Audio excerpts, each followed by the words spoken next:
Once again, one of our contributors has come through with an excellent point of logic. Philip W. writes, just realized another odd thing about the Fitz. No one was in the radio room at the time of the impact. If there were someone there, he must have been crushed to death, or at least suffered serious injury just like the captain. But all the casualties are from the berths below. Now I'm wondering, shouldn't there be at least a couple of officers and sailors in the radio room 24/7? And he goes back to an initial point of logic that I started with in the videos almost at the very beginning and got away from, and I shouldn't have. Thank you, Philip W., for this. Appreciate it greatly. This is what the channel is all about, all the different eyes and ears and observations. If you make the contention that the Fitzgerald was trying to do something to avoid the collision, meaning that they were trying to beat her across the bow and missed, or just somebody wasn't paying attention and at the last minute, tried to make some kind of a change, that argues with the Navy story. The Navy story is, apparently, in this case, no one was in the radio room. The captain was asleep in his quarters. The bridge crew, totally unaware. All 3 or 4 members of the watch were playing cards, asleep. Nobody was sounding any kind of alarm, nothing. And then all of a sudden, out of nowhere, at 20 knots, this giant cargo container ship that had been attempting to contact the Fitz slams into it while they were blissfully unaware. That is the story from the Navy. Because if anything else is true, that if you say anything about the Fitzgerald attempting to avoid or failing or trying to beat her across the bow or anything like that, then the Navy's story falls apart. No one would have been down in those sleeping berths if somebody had called general quarters. You remember back in the bridge audio of the USS Porter, and they had collided with that ship and knew they were going to be close to it, and the collision was an inevitability of a ship that they saw and they knew about, and even after the collision, they called general quarters immediately.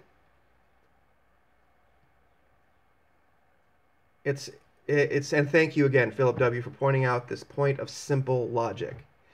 You can debate all you want about torpedo or missile or EMP or Philippines or Russia or China, and you can, debate that, till you're blue in the face. And the folks that have said that this channel is speculative, well, you're absolutely right. That's exactly what we're doing here. It's not a negative thing. There investigations, when you investigate something, investigate a crime or anything like that, a lot of investigators go down a lot of dead-end roads. In fact, most of the roads you go down are dead-end roads. And that's what this channel is. It's inside baseball.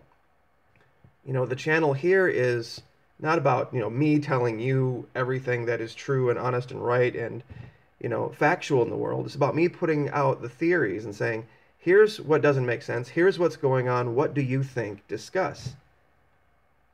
And, I've put some theories out of my own that have been wrong, and I think some are still, yet to be proven. But this is what we're here for. And there's some new pictures out that are really good that show the offset of the damage. Thanks again, Philip W. Really appreciate it. That show this crushed radio room where apparently nobody was at the time, which seems just beyond the realm of, believability in a ship like this.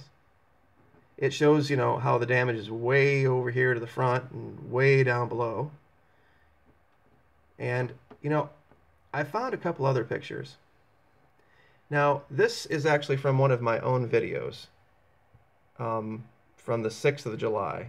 And it's an overexposed picture of the bow, of this bulbous bow thing of the ACX crystal. And at the time, I had said that I didn't see a lot of damage, or a damage that would be consistent with penetrating, that type of steel.